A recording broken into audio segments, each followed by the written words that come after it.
on DD India. So let's get started.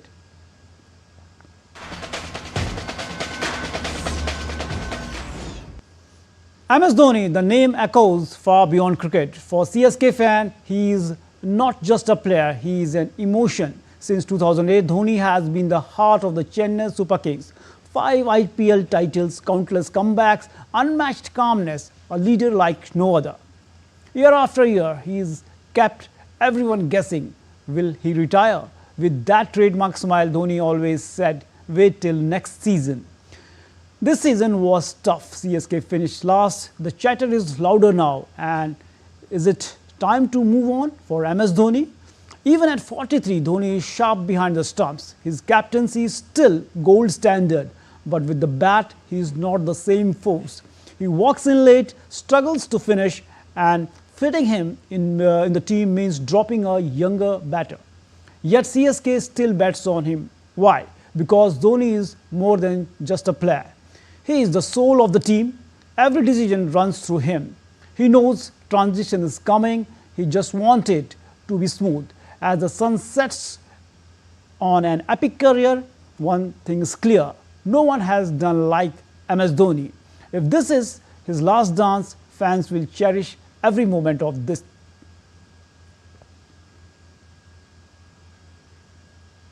So today it's MS Dhoni, maybe as we can say that Dhoni won last time, and to help us to break down the key battles, team strategies, we have a very special guest in the studio, senior journalist Rakesh Rao. Sir, a very warm welcome. And thank you so much. Talking about this today's match, it's Dhoni won last time, or we will see him next year again in the yellow, and what's your take on it? First of all, when you're talking about MSD, nobody can guess. And he's one of those guys, for all you know, he'll come back next year, or he'll just quietly retire before you even know it. Because he has actually done it with his entire international career. And with MS Dhoni, one thing is very strange. Why do we expect seniors to announce their retirement when we feel that they should leave? This I've seen with people like Sachin, with Vishwanathan Anand, with Leander Paes. I mean, these have served the game for so long, and suddenly, I'll just add just one bit here.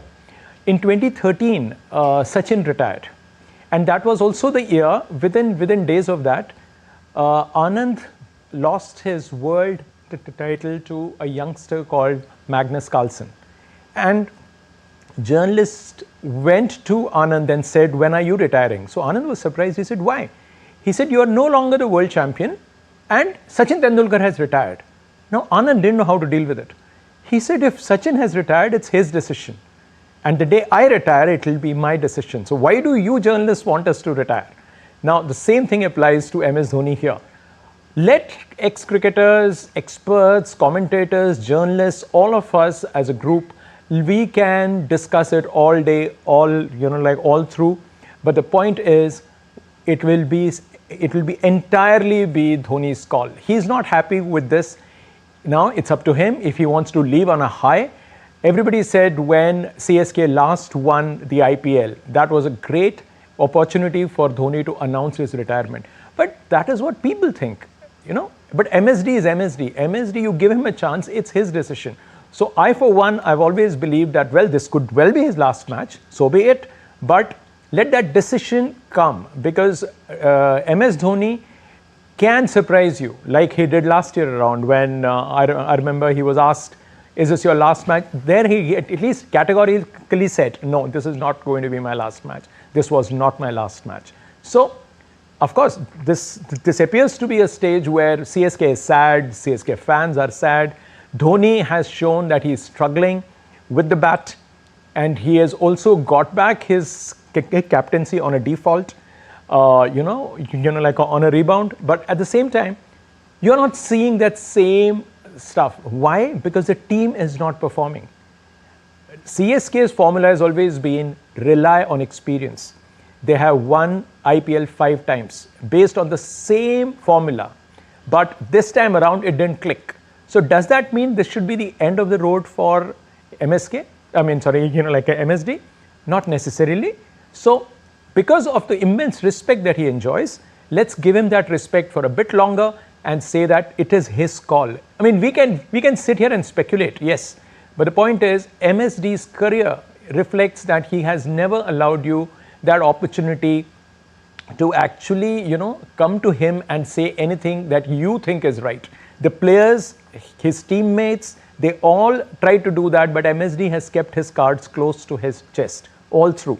And to my mind, he has been one of the finest all-rounders this game has seen. All-rounder, yes, because normally you say that an all-rounder is a guy who can bowl, who can bat, who can field. But MSD, in my book, will be one of the greatest all-rounders in the game. Why? Because he is not only a captain, he is not only a guy who can come and finish games. He has proved it time and again.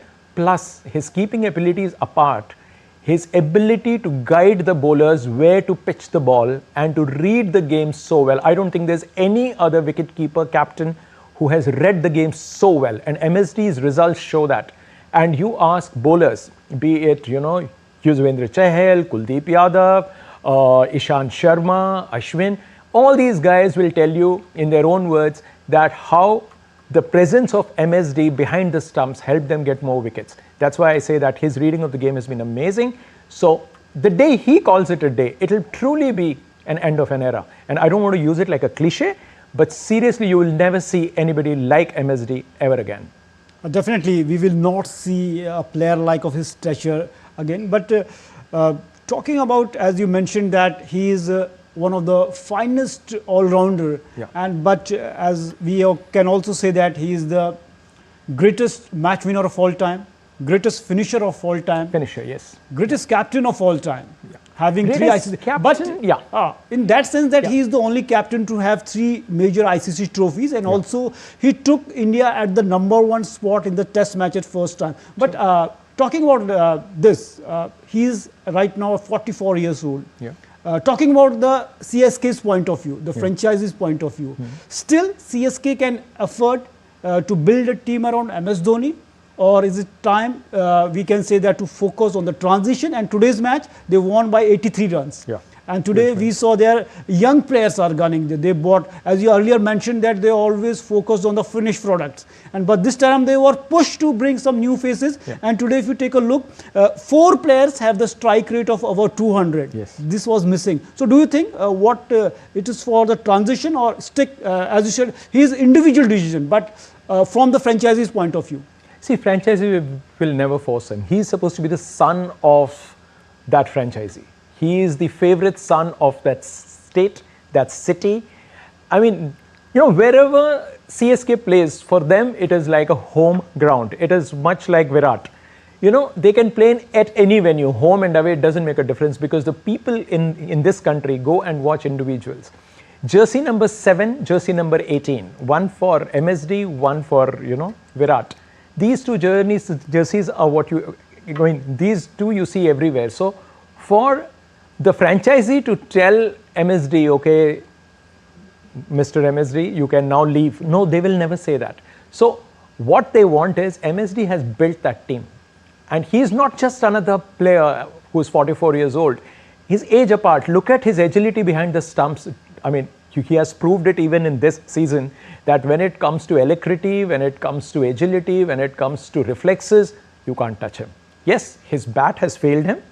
His reputation has failed him a bit, but that doesn't mean so much. But from the franchisee's perspective, I still feel that they'll still like him to be around, because as I said, there is no mentor quite like him. And if next season onwards, if they focus on youngsters, you need MSD in that dressing room. He can be there as a player, not as a captain, but he can still be around as a mentor.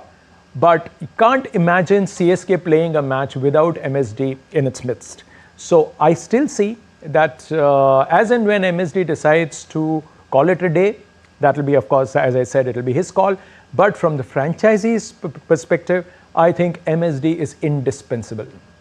Definitely, a player like MSD is indispensable, because as you mentioned that right now they have many young players and they need a mentor around them to a player like Dhoni so that he can guide him. But what CSK should do to rise from this position for the next season? Right now they are at the rock bottom. So how can they emerge from that thing? And that's not difficult. That is because this time they haven't shown form. Now just imagine, they are the lowermost, as you said, they are 10th on that list of 10 teams. They beat the team which was number 1 by a massive margin. You win a 20-over game with 4 times that number. That is a huge win. It is like winning a 50-over game by, say, something like 215 runs. Can you imagine that kind of a margin of win? So CSK has done to GT just that. Lowest ranked team is beating the highest ranked team by a huge margin. So the team, the day it clicks, it can beat any team. So it has very little to do with what they need to do. It is just that their form failed them. Dhoni's form failed him. Now the point is, the team is okay, but then yes, when you look ahead, you have to also realize that a lot of teams have come better prepared for CSK this time around. CSK for years has banked around experience. People have revolved around MS Dhoni. People have revolved around the experience of the team. But this time around, somehow it didn't click. It doesn't make CSK a bad team just because they seem to be the last team on that list.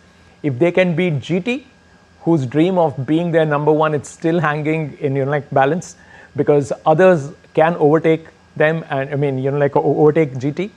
But the point is, we are here to talk about CSK. So CSK as a team, one thing which it has to do is go beyond experience, because a lot of teams are investing in youth and they're reaping huge harvest there, great harvest. Now for me, youth, it's not something that is a sure shot winning formula, but at some point in time you need to invest. This time they showed some signs of it, and maybe, you can just say that this was a kind of a transitional, this sort of a phase. But coming back to CSK, its core values, the way it has won five IPLs, I think you still have to give it to them. But yes, this time they need to sit down and think about it, because nobody likes to see themselves finishing last. And CSK is one team which has qualified for the top 4 for the playoffs most number of times. So for them, this is a bad piece of statistics to have. But at the same time, I think they have the think tank, they have the ideas, and definitely they cannot go worse than last, right? So next year, I'm sure they'll do better than this. Definitely, because we know that today, the way they performed in today's match, as you mentioned, that beating a top team, CSK is at number 10, and you are beating a team which is at number 1. But I think the way what really happened with Chennai Super Kings, that all the players went out of form at a single point. Absolutely. So that really, absolutely. It was just lack of form. Their investment in youth was gradual, yes. But at the same time, I still feel that, that team still needs to adapt something different. It's not that you can have the same winning formula year after year after year. Right. Because other teams come prepared for you. They know exactly you have a 1-point winning agenda, one plan, and that is take the match deep and win. This time we saw CSK couldn't do it because other teams came prepared to bowl to CSK, especially in the last 2 overs, last 3 overs. And that is where you have to give credit to the team's preparation against CSK. And CSK is also doing its, whatever it could do. But I still feel that they need a few more fresh ideas. And this year, they must have learnt a lot. And expect CSK to come very hard at other teams next year around. Definitely, it happened in the past also when they were not in the playoff. Next year, they were winning. Hoping that next year they will come hard. But talking about the race for the top 2, still on. Gujarat Titans lost after 14 matches. Now they have 18 points. And talking about Punjab Kings, 1 match is left, 17 points. And RCB, 1 match left, 17 points. And Mumbai Indians also have 16 points, 1 match left. Still, they are in the race for the top 2. So how you look this? See, this will be interesting because you'll have to wait till Tuesday, right? But the point is that for the first time in all these years that we have seen, that with 7 matches to go, you knew which 4 teams are already in the playoffs. So 6 teams got eliminated with 7 matches in hand. Never before in the IPL. Now, what it actually does to team is, the teams which have not qualified, they'll go full throttle at the teams which are already there.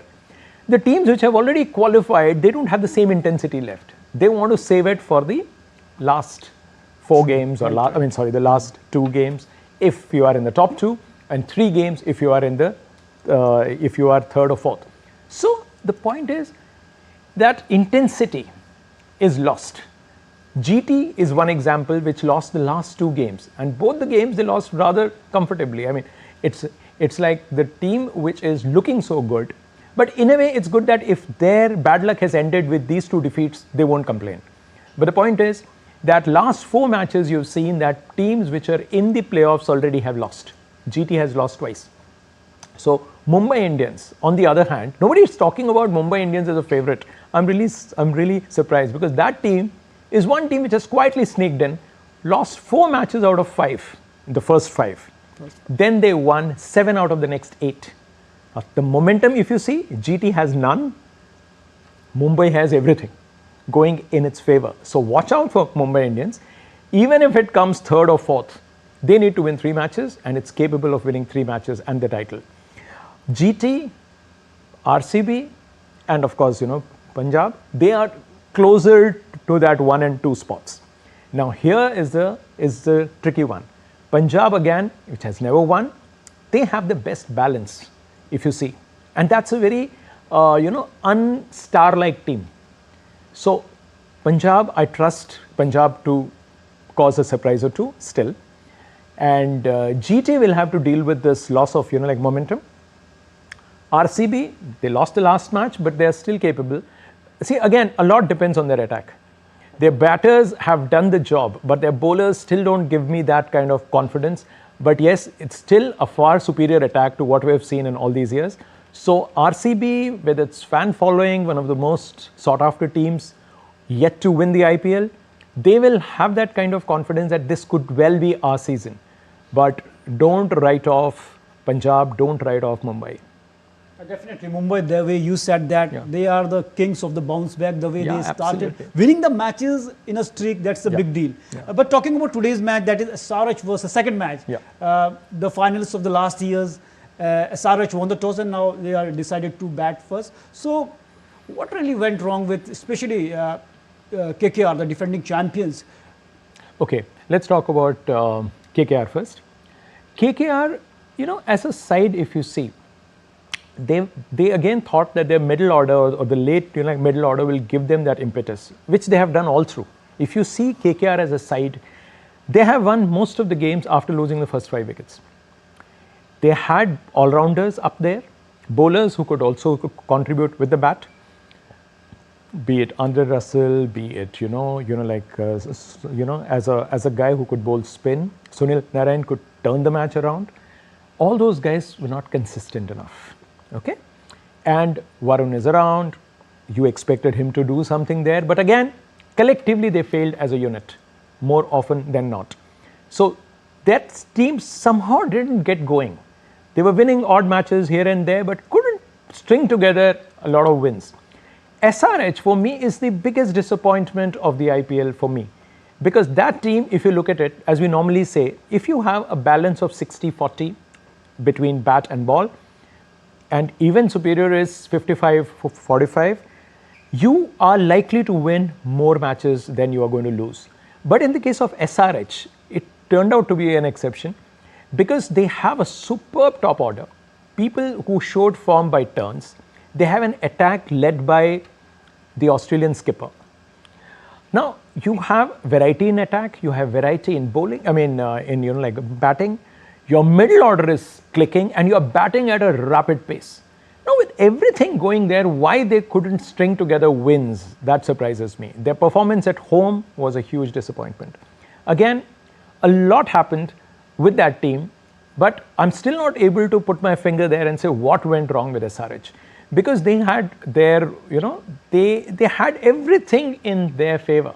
It was one of my favorite teams to be in the top 4. If you had to ask me at the start of the IPL, I would have put SRH as one of the 4 teams in the top 4.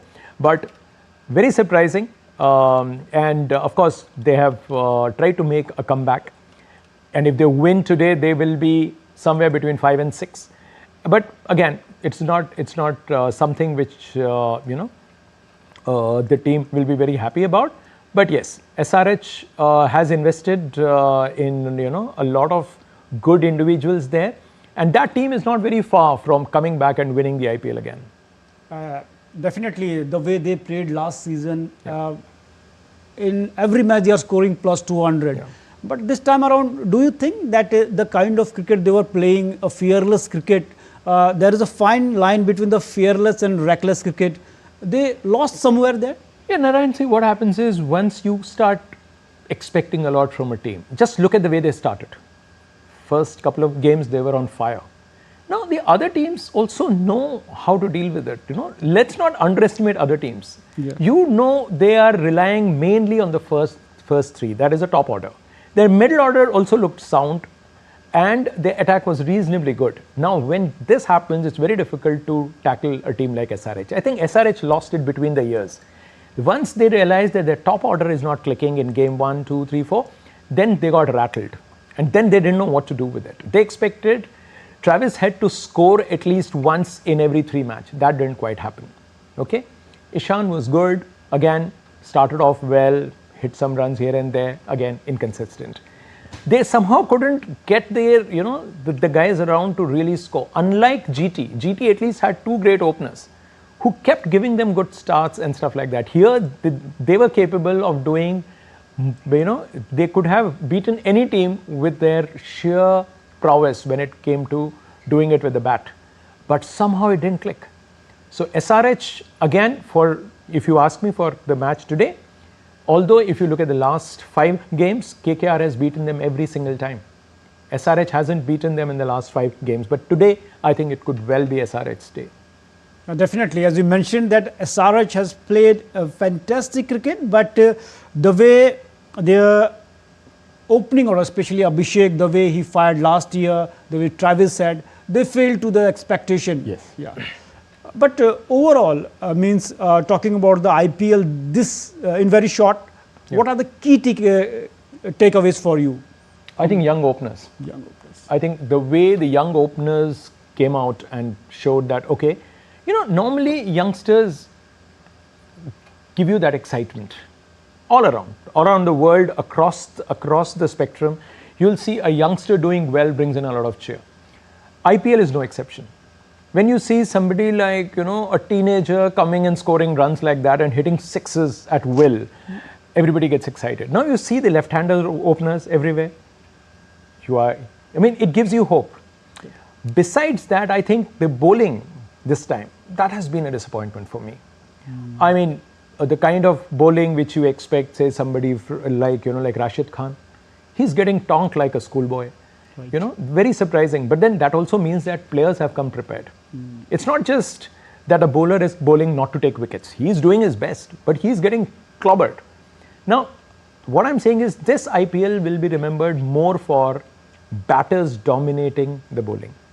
The number of 200 runs is not the big thing. Even 200 runs are getting chased. That means the bowlers still have to do a lot more. But of course, we know that cricket is a batter's game. The rules are in favor of the guy who is holding the bat. Right. But having said all that, I still feel that bowlers have a thankless job to do. But this IPL, the 2025 edition, the bat has dominated the ball like no other edition, I think. And that is a source of concern. But I'm sure the bowlers will work harder, the team think tank will work harder, the bowling coaches will work a lot harder. And the pitches will be a little less placid. So I think you have to have this kind of balance. Otherwise, you'll see runs getting tonked and people will get bored of seeing 200 runs getting chased. Definitely, as you mentioned that this IPL will be remembered for the young guns like Suryavanshi and the Whole way lot of today, them, yeah.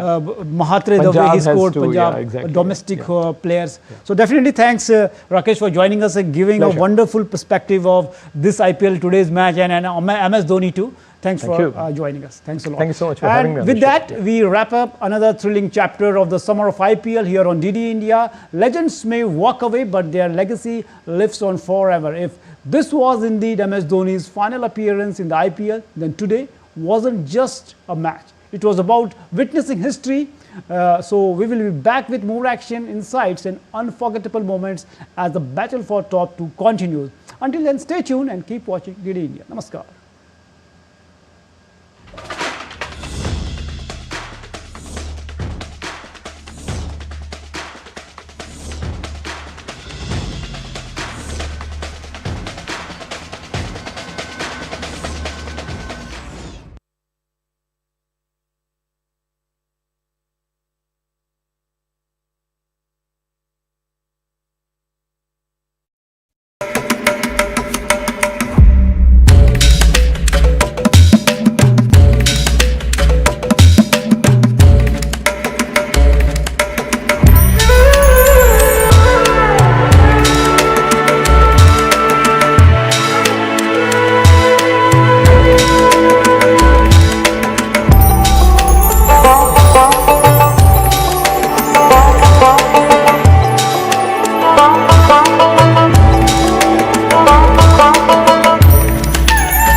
Complex issues, hidden agendas, twists and turns, strategic games.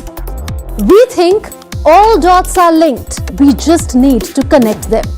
Join me every week as I connect the dots to unravel hidden designs in statecraft, mysteries and decode issues that matter to you.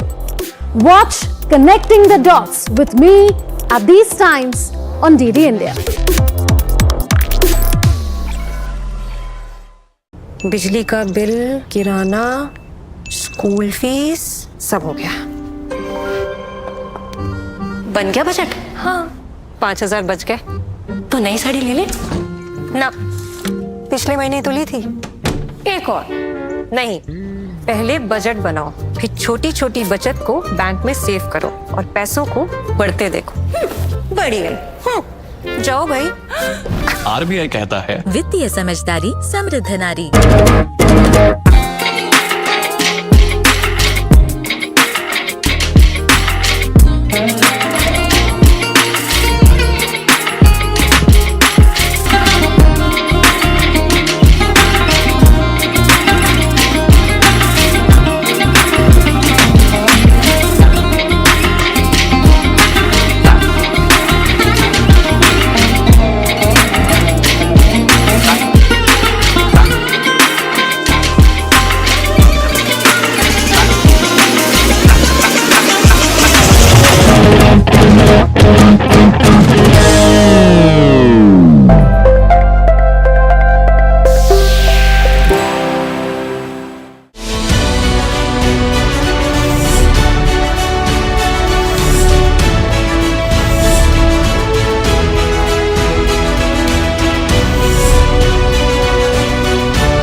Namaskar and welcome to Indian Diplomacy, show on India's national television channel Doordarshan about Indian foreign policy, India's international relations and key relationships and partnerships around the world that inform India's rise as a major power.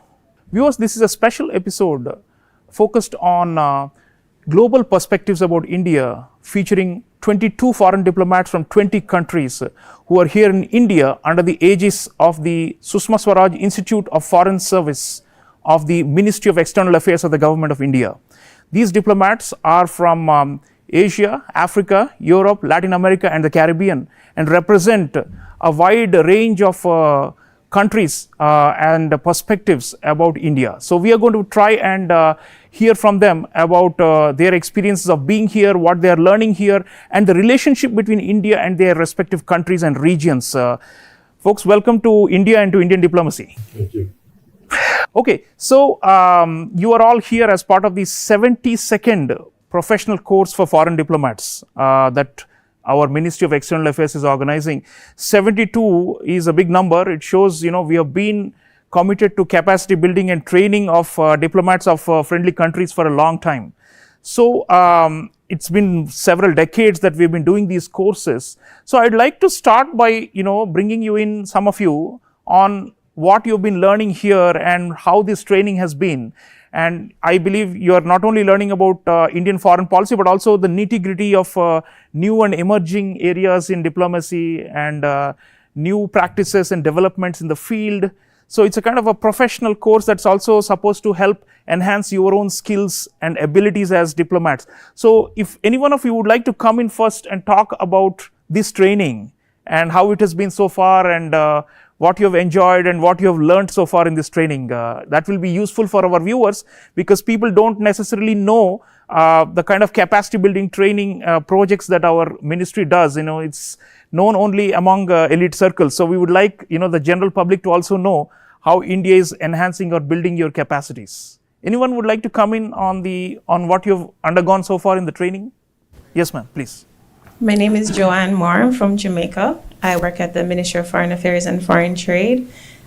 For me, this program has been very insightful to learn about India's foreign policy and how it's interacting, outside, like in global governance. So I know for a fact that I can take back the knowledge back to my capital and then recommend this program to other young officers who'd like to experience diplomatic training outside of Jamaica. So it's been a very good experience so far. Caribbean is a very important region for us. We have a large diaspora there and historic connections. We're part of the Commonwealth. So you have your own training institutions back home, right? So what's the advantage of coming to a country like India and also enhancing or upgrading your skills? I mean, what's the difference between the core training you receive as a diplomat back home and what you're learning here? Well, we just started our own training institute for diplomats, but to go abroad, it's different because you get to experience a different culture. So you have a cultural exchange going on. And so you also develop a deeper appreciation for the works of a different government versus your own. And so you can work and exchange on ideas and look at opportunities for deeper engagement bilaterally with a country. So it's so many opportunities that you as an officer can carry back to your capital and say, for instance, India is working on this, or I learned this particular thing, and I think it would be insightful if we engage deeper with India or another country on this particular area. So, yeah. Right. Thank you so much. A lot of learning, I suppose, because training of diplomats means that you're also being exposed to different viewpoints and different national perspectives, right? Any other thoughts on what you've been seeing and learning? And some of us from the intellectuals and also our career diplomats are also engaging with you and addressing you in the training.